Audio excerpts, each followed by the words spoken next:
Добрый день, друзья! Как ваши дела? С вами сегодня вновь Иванов Юлиан. Я хочу вам дать немного выжимок в отношении правильного приклада и правильных замеров. Сегодня существуют советские справочники и разные хозяйственные подходы, как можно брать правильно, замерять приклады и размеры. Я на сегодня не рекомендую мерить в охотничьем варианте по локтю, так, чтобы это было как-то, допустим, доходит это или не доходит, а мерить именно по телу, то есть подходит ли вам приклад или нет.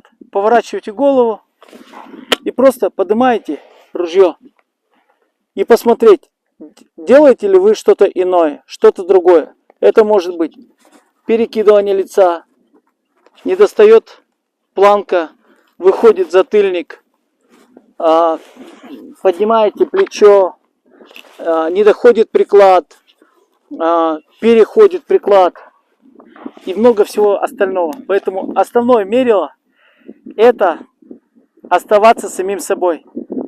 Такое вот данное. Всего доброго, до свидания. Финиш.